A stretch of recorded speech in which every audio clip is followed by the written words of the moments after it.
Welcome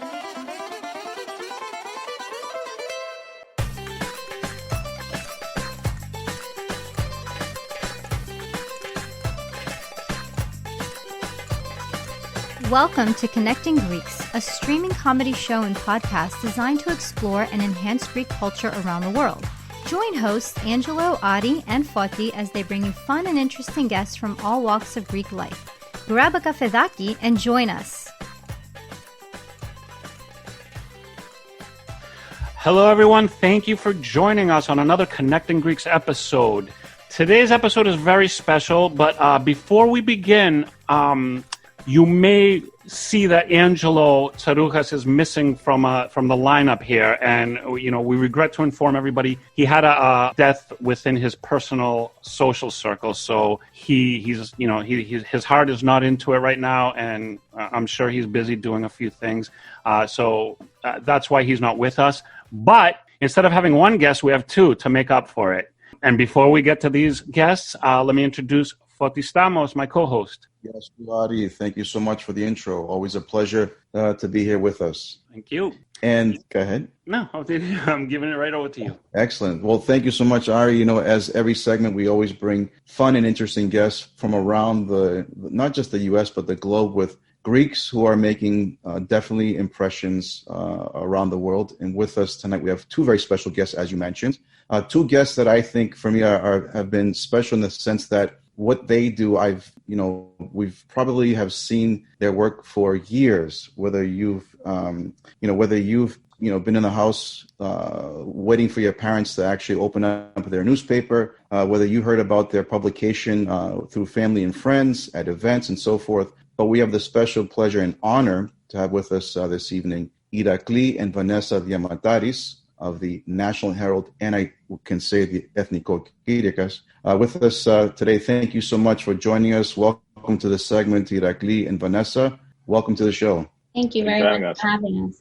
Foti mentioned how our Greek community is so familiar, and I just wanted to throw in a little story that I'm envious because we've been doing Greek community, Greek websites, Greek apps, all these things. And I always go to my mother-in-law and I'm like, oh, you've heard of the site I did, right? She's like, oh, no, I don't know that.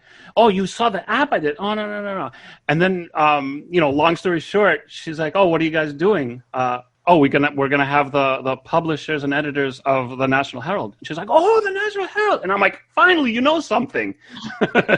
So it's great that so many people had made this part of their life, especially the Greek life of America, and it's a great thing, an amazing thing, and it's something so needed. And you have a fascinating story. I mean, the publication, to begin with, has been with us for a very long time. If you can just walk us through a little bit about, the creation and inception of the publication, because I think folks that are going to be listening to this segment don't realize, I think, is it the longest running publication in the U.S.? It's actually the only Greek publication, daily Greek publication published outside of Greece. Yeah. As you mentioned, we are a very old newspaper. We were founded in 1915. So we're 105 years old, the Greek version is, which is amazing in today's day and age to have a company that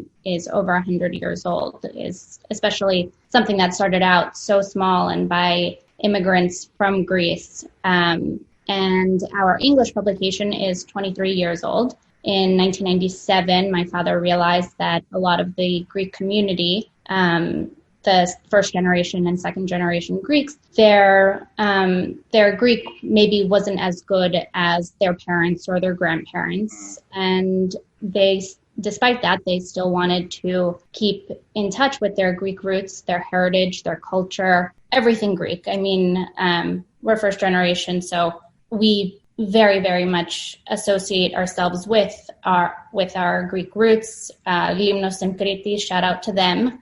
Because we know that we always have to represent exactly where. Shout out though. We don't want problems. Yes. Is your background from those areas? Yes. Okay. Yes. Our father is from Limnos and our mother is from Crete. Excellent. My mother is also from Crete. Where is she? Aptachania. That's where my mom is from. We're Hey. probably related. Might be Probably. related. My mom's family name was Tsikudakis. Tsikudakis. Okay. We're Kalogeris. I'm sure we'll play the Actually, name game a little bit later. Oh my God, that's so crazy. And my mom likes to say that her family invented Sikudia, and I always believed that growing up. So if anybody asks, You better. yeah, you know the founder, the founding family. Yeah, if I could also just touch on a little bit on ΕΘΝΙΚΟΣ ΚΗΡΥΞ's history, just a little bit more. In 1915, on April 2nd, we were founded by Petros Tatani, and ΕΘΝΙΚΟΣ ΚΗΡΥΞ was founded because at that time in Greece there was two competing political factions. There were the royalists, like the monarchists. Greece used to have a royal family on and off until 1974, and there was a prime minister then, Eleftherios Venizelos. Many of your listeners will have heard of him in history class, or maybe they just went to Greece and they figured, that's the guy the airport's named after. But yeah, so he saw way ahead of his years.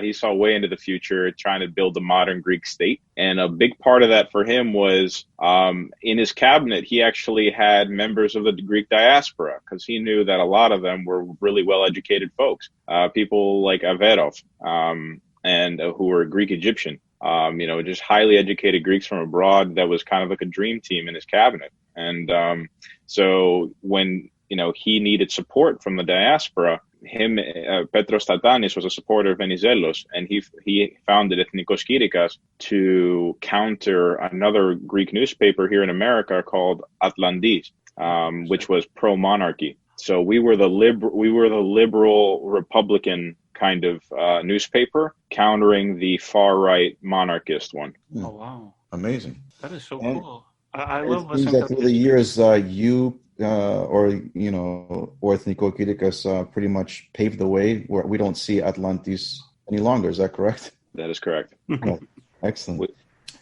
Being in Boston, born and raised through the years for the last 40 years plus. I mean, I remember as a child growing up, there was actually a van, ΕΘΝΙΚΟΣ ΚΗΡΥΞ van, that would actually do the drop-offs to all major distribution points in the city of Boston. Mm-hmm. And we all have images of that growing up as kids. It's been embedded in our heads about the ΕΘΝΙΚΟΣ ΚΗΡΥΞ van. But obviously we've evolved from the distribution points, where you mentioned the National Herald was created back about 20 plus years ago. 23, yeah. You saw the evolution of our communities, which we're, as well, at the same token, we're obviously seeing the change and evolution of our Greek and Greek American communities as time goes on in our generation for that part. And I think it's so important that we also continue to evolve with the changes in our desperately needed to keep us connected in forms of different media that keeps us informed, that we always have this concern as time goes on and as our generations go on,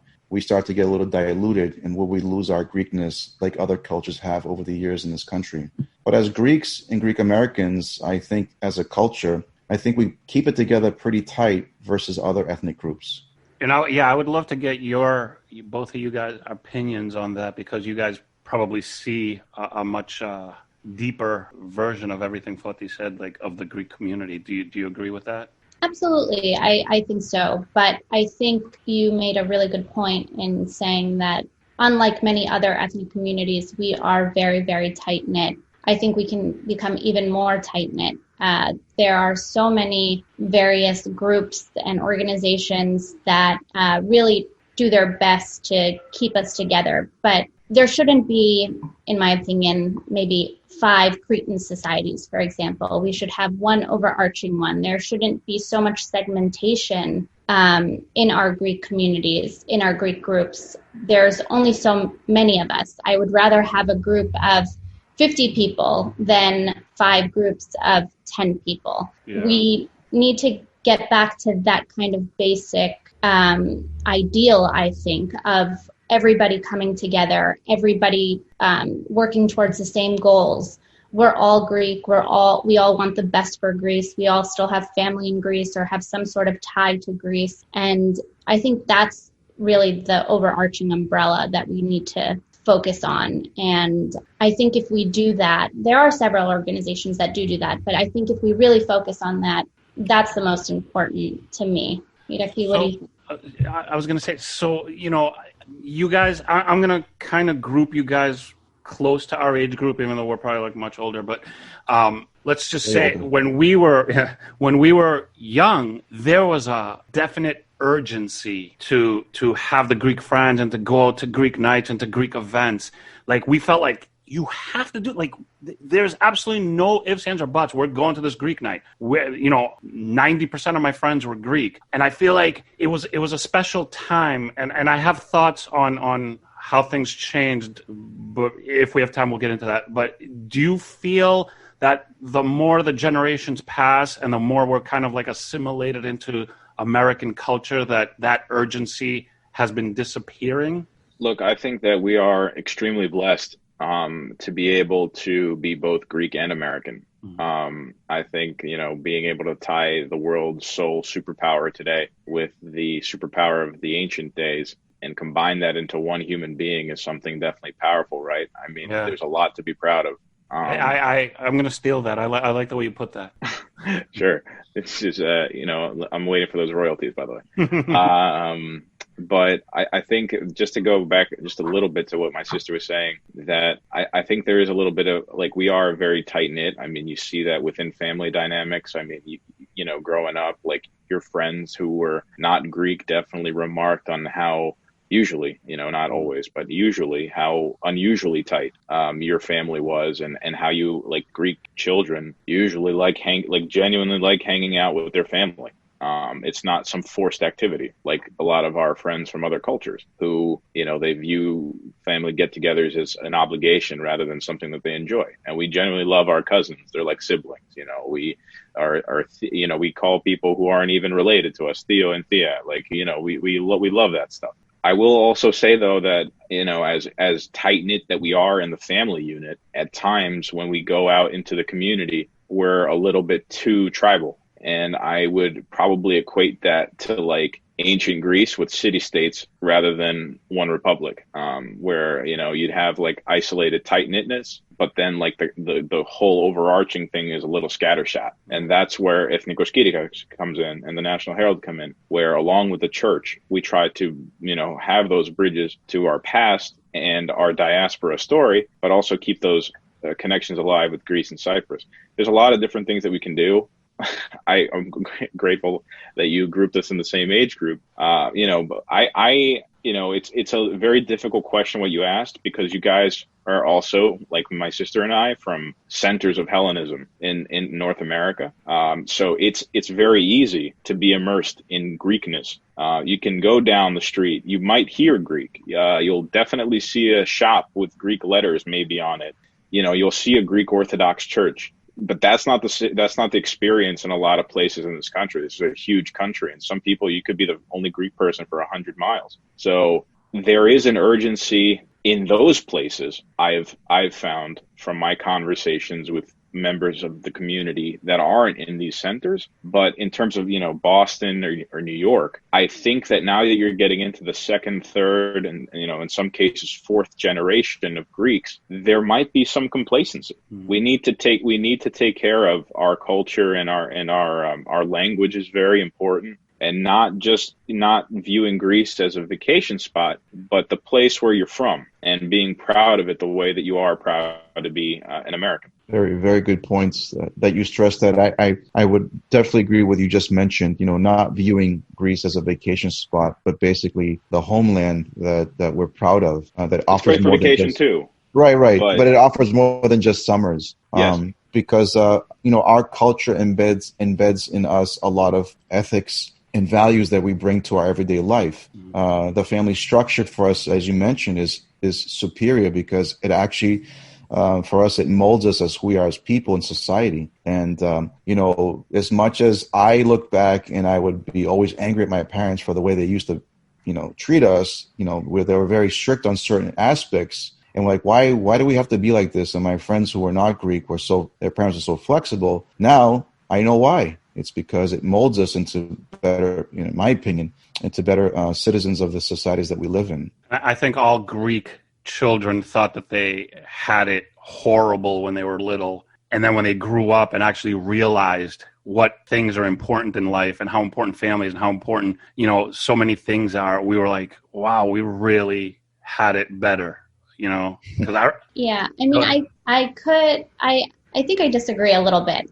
To be honest, I loved growing up Greek. I was looked at as the girl that had this amazing mom who always, whenever I had sleepovers at my house, for example, she was up at 5 o'clock in the morning, making breakfast for everybody, going to Dunkin' Donuts, getting the donuts, making sure that she was like the most hospitable person that you could ever imagine. And maybe that's the Cretan in her, but everybody was like, Vanessa, your family is like a little weird, but so cool. It was so lucky. Did you feel like they were stricter than other kids' parents? Oh yeah, absolutely. Like I was never allowed to sleep over to other people's houses, but that was okay because everybody wanted to come to mine anyway. Or I think Iraqi had it a little bit easier than I did. I was 5 years older. I was also a girl. So it was and my parents were immigrants. So they were very strict when it came to school and going out and things like that. But that's where I think that's where my kind of point was, is that like my parents would be like, no, you can't buy anything you want. You can't buy this, you can't buy that, because they knew the value of $1 and they wanted to instill like a work ethic. And it's like, you can't go out all night. You can't do this because, the bayopes are like whatever doing this stuff. And you're like, oh man, they have it so much better than I do. This sucks. And then you get to an age where you're like, no, they taught me so much that I didn't realize when I was young. And I think that's kind of point I was making. But as far as like your mom and like how you had it, like, I 100% agree with that. A Cretan mom, forget it, the best. and the work ethic, looking back now, the work ethic and other values that our parents instilled in us they're invaluable. You can't put a price on them. I mean, I'm sure, like, you guys are entrepreneurs. You've started so many companies, apps, development, all that stuff, seeing things through from beginning to end. And same with me. Like, I went to tough schools. I worked at a law firm for a few years, working 24, 25-hour days, if you can imagine. But I don't think that I would have been able to do those things had it not been for the example that my parents showed us, where my dad was working 24/7, always on the computer. And when he wasn't on the computer, he was always reading, trying to better himself in some way, shape, or form, or going to some Greek event, introducing himself to people, being part of the community in general. And I'm sure that this obviously is what makes us so unique, is that is not unique to my family. It's unique to every single Greek family that I know. We're very, very proud people. We're very hardworking people. Yeah, I mean, we, like Irakli said, we are very privileged to be able to bring together the best of both worlds, the Greek world and the U.S. world. And I think that's how we advance our culture, how we advance our society, and how we help Greece in some sort of way. Yeah. Well, that's definitely that's a huge part of it. The last thing that Vanessa just said, it's, we grew up with Greek parents, and Greek parents might be tougher than some other, cultures in the United States, but a lot of the emotional intelligence that you get, like, naturally occurs at a younger age, I think, within a Greek family unit, because you're so tight. You get a lot of those lessons that might fall through the cracks. Mm-hmm. Like, for example, I mean, people thought it was strange that in college I spoke to my folks every day. People thought that was strange. I thought it was married, and I go home with my husband every single weekend. Yeah. Back to my house on Long Island to visit my parents, and he loves that too. Like, he's like, oh yes, home cooked meals. Your parents are awesome. Like, let's go. Like, I mean, really, every weekend. But that goes back into the point that I made earlier. Like, we actually enjoy spending time with our families. Like, it's not an obligation, and that gets drilled into you from a little kid, and that's how you become a good parent, and that's how you raise quality people who understand the importance of the thing that you guys were mentioning, money, the importance of your roots in Greece, like understanding that the United States has given you things. Like there's a reason your family members came over from Greece. They couldn't do what they wanted to there, and America was the vehicle to fulfill their dreams. So while using that and like using their sacrifice and using like, you know, their sacrifice and their sweat and all that, you know, they're trying to instill in you that enough is never enough. Do it responsibly, and each generation needs to be better than the next, because we've suffered a lot, so that to put you in a position that you don't have to. And so if each generation does that, we're going to be in great shape. Like a lot of our Jewish friends, they've gotten it down to an art form. You know, they prioritize education. They're very tight-knit communities. They have birthright. You know, they go a paid government trip back to Israel and really engage with the roots. I know we have the Ionian Village through the Greek Orthodox Church. You know, it's things like that that make you a more finished article by the time that you get to an age where if you go to college, you know, 17, 18 years old, I mean, by the age of 30, you are way, way ahead of most people in your friend group that might not be Greek. You know, obviously Southern Mediterranean countries are different than the northern ones, but you know, I think that the diaspora Greeks are a much more finished product than a lot of other cultures here in America. Definitely. I mean, we come across so many fascinating individuals, Greek Americans or Greeks, who hold really high places in their industries, whether it's tech, finance, medical, business, real estate, you name it. There's so many great Greeks and Greek Americans who come from the same background as you and I and the rest of us here right now. Oh yeah, I mean we've almost had a president twice. Yeah, which is extraordinary. You know, we had. I mean, obviously the first time was a little unfortunate with Spiro Agnew, but we had Michael Dukakis in '88, and he was you know, doing great things, and he was governor of Massachusetts. You know, we have actors, we have singers, we have athletes. You know, the Golden Greek. You know, we have all these things. You know, the reigning 2-time NBA MVP is now a member of the Greek diaspora community, Yanni Antetokounmpo.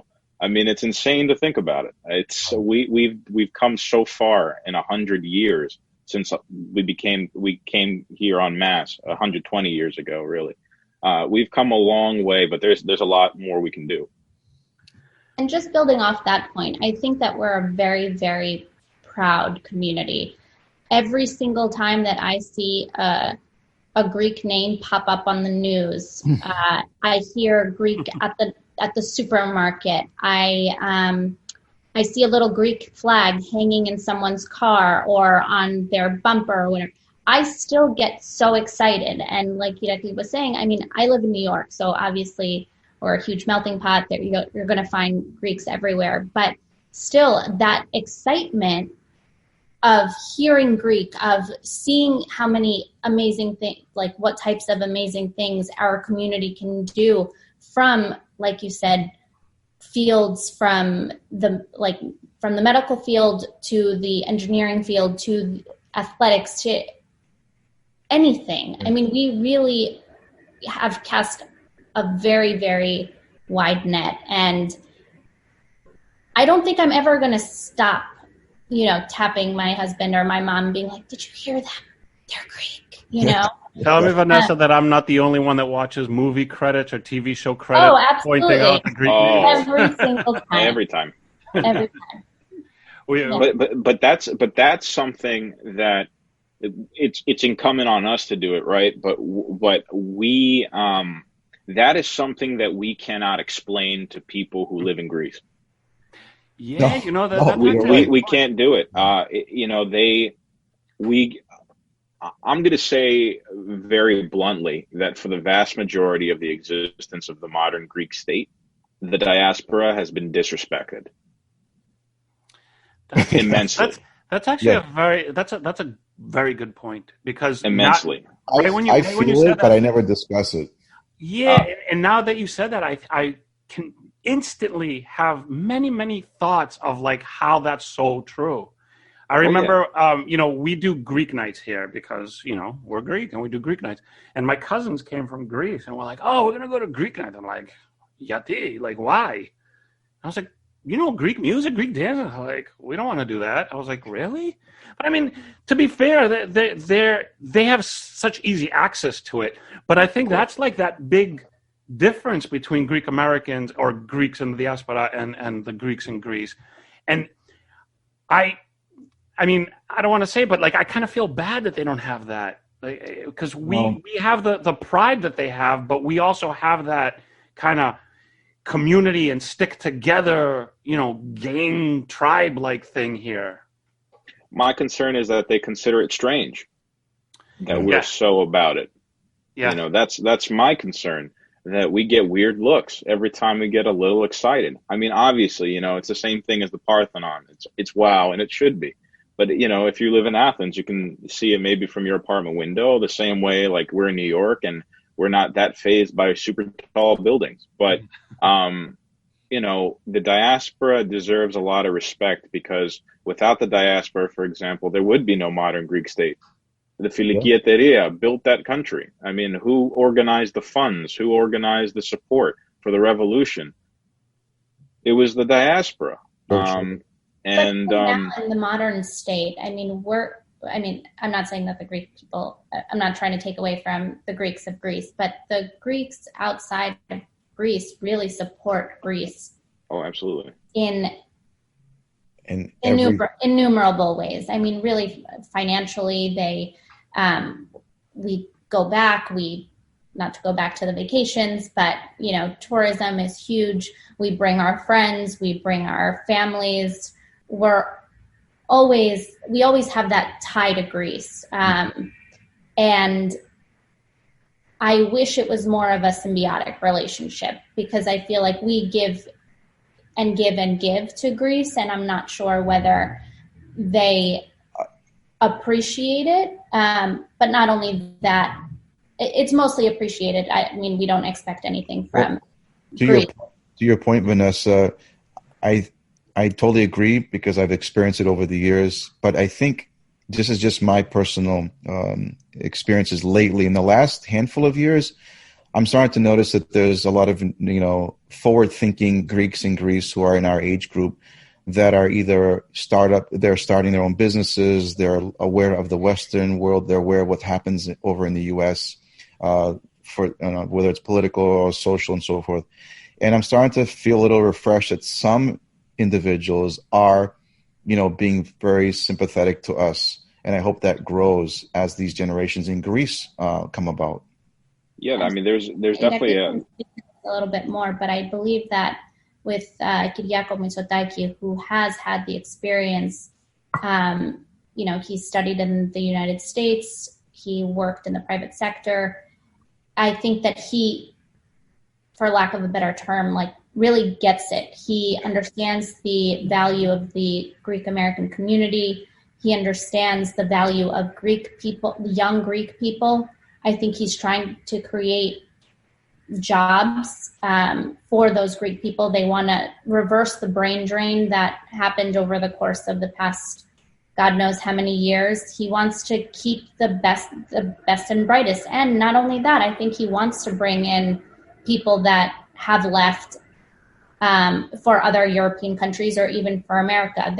He wants to pull them back. Greece has a lot to offer. And I think with his leadership, people are seeing it, especially young people are seeing it more. Because he, unlike other administrations, I think he really appreciates the young people. I think he acknowledges their intelligence. I think that he is, like I said, I think he just gets it.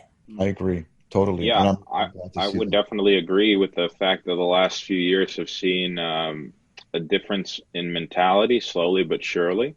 I think that would not have come about organically, but for the 10-year economic depression that Greece went through and the rest of the world went through, a recession. But Greece went through a depression, like a proper depression. And the only people that were crazy enough to invest in Greece when they had junk bond status for the economy were the Greeks abroad. Yeah. Because we routinely we routinely, we're talking about since the 1700s and going into the 1800s, oftentimes against our own self-interest, we put Greece first. Yeah. And so that happened with the Depression in Greece for 10 years. And diplomatically, with starting at the turn of the last decade up until today with the Prime Minister Eraklis Mitsotakis, we're seeing right now Greece and the United States, because you guys are in America, so we'll talk more about it in America. Greece and the United States are currently enjoying their best diplomatic relations between the two countries, maybe ever. Greeks for many, many years had anti-American sentiment because they blamed the Americans and the CIA for the dictatorship from 67 to 74. That dictatorship is what brought a lot of our parents to the United States. For example, it brought my dad here in the late 60s. So it's like a blessing in disguise. Yeah. And if, X, Y, and Z never happened, what would the diaspora look like? I don't know. But Kyriakos Mitsotakis, like my sister said, went to school here. He gets it. And now you have young people in this government who understand that, to get out of the previous economic depression and the economic devastation of COVID, on top of that, they were rounding the turn, and then COVID happened early this year. The only way they're going to get out of this is with the diaspora again, because while there is a more stable government that more European and trade partners generally trust, they're going to have to start somewhere. And a lot of these countries, not just the United States, but Germany, Australia, the United Kingdom, France, you go Canada, you go down the list, a lot of people in a lot of key positions like you guys outlined are Greek. Yes. So, community leaders in those countries, and that's just a natural alliance, Germany, especially within the EU. So there's a lot of work to do, but I think that we are now looking at a pro-American government, a shifting mentality to pro-United States, and a lot of people in the United States government under Donald Trump and now moving into President-elect Biden. These people understand that Greece plays a huge part in that part of the world. And we're going to see that moving forward because Turkey is increasingly unstable. Yeah. And we gotta do something about that instability and fixing our interests in the Middle East. So Greece has a huge part to play, and so does Cyprus, for that matter. And I'm really excited that that's now being recognized on both sides of the Atlantic. Very, very good points. Absolutely. That's always in the back of all of our minds as Greeks and our parents about, Greece's relationship with the U.S. And sometimes we bicker and we hear the oppositions, the U.S. government favors the Turkish government over the Greek government for different reasons. And I hope that definitely, switches, our thought process here. Yeah, the Turkish lobby in Washington, D.C., nothing against the Turkish people. Make that really clear. Yeah, it's the Turkish leadership, unfortunately, that is causing a lot of problems, not just to Greece and Cyprus, but just to everybody. Syria, Armenia, you name it. But the United States is in a position to recognize, where their allegiance should be. I think because now they have a very trustworthy relationship for the first time in a long time, maybe ever, with their counterparts in Athens. So, yeah, the Turkish lobby has gotten to a lot of senators, congressmen, women, and, American presidents because there's been a coordinated effort by the Turkish government for that to be the case. But, whether it's the ecumenical patriarchate in Constantinople or the Greek minority in Turkey, the Christian minority generally in Turkey, there's a lot of places where the U.S. has a lot of vested interest. Turkey has U.S. nuclear weapons there. We have military bases in Turkey. We're to the expectation that maybe some of our readers and a lot of Greeks of the diaspora out there that the United States will just cut off their relations with Turkey is not based in reality, unfortunately. That's just not going to happen. And the best thing that Greece can hope for is that the United States comes so much into their camp where we can buy defense goods, defense materials to create a situation of deterrence so that Turkey does not feel like it's within their interests to keep harassing Greek islanders. All very good points. And, you just mentioned readers, and I wanted to touch on, as we get to the later part of our segment here, readership. You've had readership for the last 100 plus years. Can you just give us a little bit of insight, what, the circulation, the readership today of the National Herald and the ΕΘΝΙΚΟΣ ΚΗΡΥΞ? Obviously, there's a combination of, print and digital. For our listening audience, I'd love them to get a little bit of a perspective of, the penetration of the publication across. Is it just in the U.S. or do we go also to Canada and so forth? Sure. So we go all over the United States. We provide home delivery to the tri-state area and New Hampshire and Massachusetts. We also go via the Postal Service all over the United States. Okay. But as you mentioned, we have our news sites were implemented about 4 or 5 months ago now. And we have readership all over the world. Actually, if we look at our Google Analytics, some of our, especially on our Greek site, we have a lot of readership in Greece for the Greek site, obviously. And for the English site, we have readership in Australia, South Africa, Germany, England, Canada, of course, and also some really random points in like Chile, in Argentina, which is really amazing to see. And with Google Analytics now, it's pretty interesting that you can get to almost like a zip code of where these people are reading us. And it's amazing to see that people from around the world, their Greek diaspora, is really interested in what the Daughters of Penelope are doing or what AHEPA is doing. These are worldwide organizations that have members from all over the world. And going back to the Pride talk that we had like just a few minutes ago, everyone is, I think, very proud of what we've accomplished.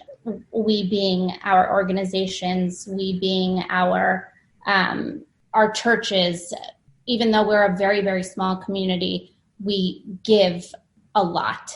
I do a lot with the printed English edition, and every single week we're filling up 2-3 pages of what foundations are giving out scholarships, what churches are giving out money to the fire victims of California, of Oregon, we're an incredible group of people. And I'm sure Irakli will agree when I say that we are here to publicize all of these amazing accomplishments that these organizations are doing. We want everyone to know what's going on. And I've said this before, but I'll say it again. The National Herald, the ΕΘΝΙΚΟΣ ΚΗΡΥΞ, is the history textbook of the Greek diaspora, of the Greek immigrant. It is impossible, I think, to think of something else that has tracked the Greek community every single day for 105 years. I mean, if you sit down and you just put together every single newspaper, every single day for 105 years, and you just put it chronologically, that is the history of our people. And it is an invaluable resource for historians, for me, for you, for future generations. And we're here for the community, and we have been here, and we will continue to be here for a long time. Well, we're here to all of our them. subscribers. Thank you so much for your support. Obviously, it's been amazing, even during COVID. We've, thank God, been getting more subscribers, and it's been just an awesome thing to understand that even when things are getting tight for everybody, there's no question about it. People we're there every day for them for the last 105 years, and it's really nice to see that returned in kind. Mm-hmm. When that they got our backs, and it's just a wonderful thing. it's just a lot of love, and they understand that even with all of this going on, that this is something that's worth having either in their house physically, our newspaper, or on their screens, because life does go on, and we need to celebrate one another, or we have to mourn the ones we've lost, or we have to know the developments that are going on in Greece and Cyprus, because not only should we know these things, but it's deeply important. We've talked about how our mom and Adi's mom is from Crete. There was severe flooding. There was severe flooding yesterday and today. So, what are we going to do about that? There's folks over there that need help, and right. Obviously everybody's going through it right now, but we need to get into that well a little bit of kindness and give out all we can these days. I'm so happy to hear the fact that, the subscription rate is increasing during times like this. And having said that, Eraklis, can you tell us where our listening audience can actually get a subscription? Give us your contact information, where they can go to get a subscription. Sure. Yeah. Thank you for the opportunity. So they can go onto the websites. My sister was just saying, we have 2 new websites that we hoped to have a big unveiling of, but due to circumstances, whatever. So our Greek website is www.ekirikas.com. So that's ekirikas.com. And then our English website is www.thenationalherald.com. And there's a little button on the top right there, and you'll see it says sign up, or subscribe rather. So you can visit our Facebook pages. You can follow the links on our Twitter pages, or you can call our office if you'd like. We'd love to hear from you all. Yeah, so that number, if you'd like, is 718. Absolutely, please. 718-784-5255, and just say you'd like to sign up, and we'd really appreciate it if everybody did. We're writing our future together. This is who we are, and we're gonna, we wrote the stories of your grandparents, your great grandparents, your parents, and we've been with you since you were kids, and we're gonna keep it going for the next, God willing, 105 years to come. Absolutely. And I'll add to that, even if you're not calling to subscribe, please feel free to call our offices whenever you want, just to say hi or to tell us what we could be doing better, what we are doing well. We're all about constructive criticism, if there is any. And my email is vdiamataris@ekirikas.com. It's vdiamataris@ekirikas.com. And Eraklis is the same. It's just E and then our last name @ekirikas.com. I'll also share all that information in the notes of the video and the podcast, so they don't have to remember everything. But it's a lot of information. And then really long Greek last names. We wouldn't be great if we didn't have them. But I also wanted to mention real quickly before I forget, Ari, is that we wanted to thank both Eraklis and Vanessa and the whole team over at the National Herald for picking us up and writing a nice piece about connecting Greeks, because for us that was very special. Yeah, that was awesome. We said we finally made the paper. And, our pleasure. And that was, Hopefully that you made your mother-in-law proud. Maybe she saw it. Yeah. Oh, that's my... She finally knew of something Greek that I was doing. right. But no, that's to us. That's very special because, growing up as, young Greek Americans, and like I said, having the paper in our house, whether it was my dad, my uncle, my grandfather, constantly reading the paper, it's something sentimental to us to actually finally see ourselves in the paper that you are a part of. But thank you so much for doing that. We greatly appreciate it. Thank you. And honestly, I can think of no better program, any other podcast this is the first time that my sister and I are being interviewed together since we assumed our posts last July. My new position last July. My sister and I have been working at the paper every day for, about 2 years now. This is the first time that we've sat down together, and I can't think of a better way to do that than on a podcast called Connecting Greeks, because that's what we do in our daily lives. That's awesome. What we're all trying to do here. We're trying to bring Greeks and Hellenism all in one place. So you connected, we're the siblings on one podcast. To have you guys on your first podcast together, I really feel like there should have been a little bit of arguing or something, a little bit of fighting. Well, yeah, we were talking about that tight nuclear unit. It's a family-run business. You know, my dad, Adonis, is still in a special advisor to the newspaper. You know, he comes into the office, most days, and my aunt Veta is the director of advertising.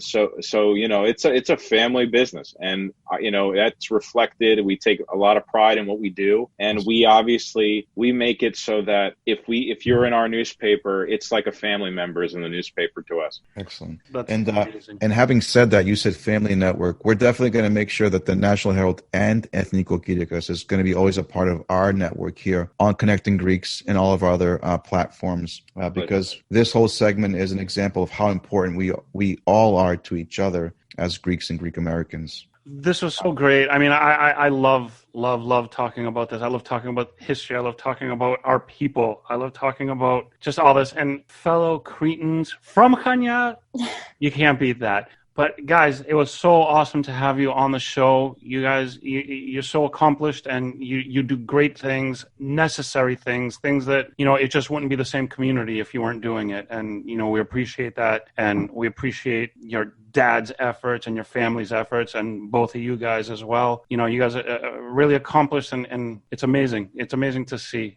And we thank you for your time. I mean, I know everybody's kind of stuck with COVID or whatever, but everybody's still pretty busy. I mean, you got a computer in front of you. You have a lot of stuff to do, and we appreciate that you can make some time for us. Yeah, and we definitely want to make it a point that even though this is the first time, we want to make sure that it won't be the last time that you're with us. So we definitely would like to have you come back at some point again soon. Absolutely. Oh, it'd be a pleasure. We would love that. We would love that. Thank you very much for your kind words, and thank you to everybody out there who is a reader or a subscriber of our newspapers. We hope to continue to keep earning your trust, and thank you, Ari, and thank you, Fotio, for having us on this fantastic podcast. You guys are doing a great job, and wishing you nothing but the best moving forward. Thank you so much. Thank you so much. All right, thanks. Right, exactly. Thank you, everybody, for watching. Thank you for listening. Check out the video. Check out the podcast. We're going to have all their info linked up so you could have easy access. Thanks, guys, again. Eraklis, Vanessa, Foti, as always. And everybody out there, thanks again, and we'll see you next time. Bye-bye.